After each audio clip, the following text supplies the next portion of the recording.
Hello दोस्तों, स्वागत है एक नई वीडियो में। और आज हम बात करेंगे 11 बाहुबली म्यूचुअल फंड्स के बारे में जिन्होंने पिछले 4 साल में कोई भी नेगेटिव रिटर्न नहीं दिया, हर साल पॉजिटिव रिटर्न दिया है।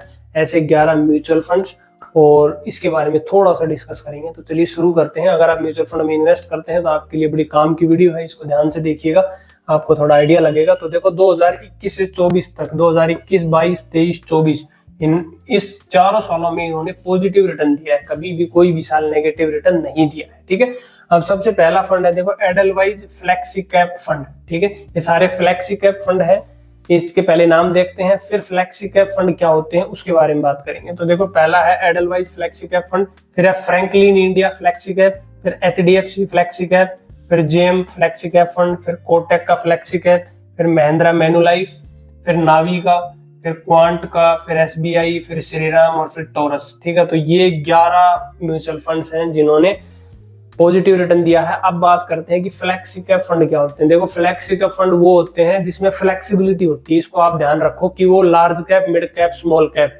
तीनों में इन्वेस्ट करते हैं और सिचुएशन के हिसाब से पोर्टफोलियो को चेंज करते रहते हैं कि भाई किस में स्मॉल कैप, कब स्मॉल कैप ज्यादा डालना है, कब मिड कैप कम करना है, लार्ज कैप, तो उनका बैलेंस बना के चलते हैं। इसलिए इन्होंने बुरे से बुरे टाइम में भी पॉजिटिव रिटर्न दिया है 2021 से 2024 में। और भी काफी सारे होंगे म्यूचुअल फंड्स जो अच्छे हैं, लेकिन इस टाइम में उन्होंने नेगेटिव रिटर्न दिए होंगे, इसलिए उसका नाम इस लिस्ट में नहीं है। फ्लेक्सी कैप का मतलब ये देखो आप कि आपने अलग अलग कैटेगरी सुनी होगी, लार्ज कैप म्यूचुअल फंड्स है ना, mid cap mutual fund, small cap mutual funds. तो उनमें क्या होता है, सिर्फ लार्ज कैप है तो उसमें बड़ी कंपनियां होंगी, मिड कैप है तो उसमें बीच वाली कंपनियां होंगी, स्मॉल कैप है तो उसमें छोटी कंपनियां होंगी।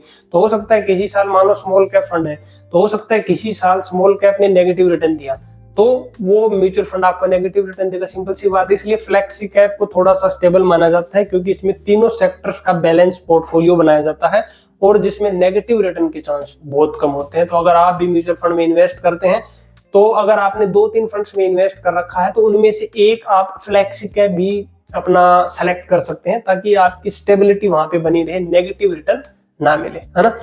और म्यूचुअल फंड, SIP, IPO से रिलेटेड कोई भी जानकारी चाहिए तो कमेंट सेक्शन में पूछ सकते हो। बाकी हमारे चैनल पे हमने बहुत सारे वीडियोस बनाए, जाओ देखो, चैनल को सब्सक्राइब करके नोटिफिकेशन बेल दबा दो ताकि काम की वीडियो आपको मिलते रहे। इस वीडियो में इतना ही, मिलते हैं अगली वीडियो में नए टॉपिक के साथ।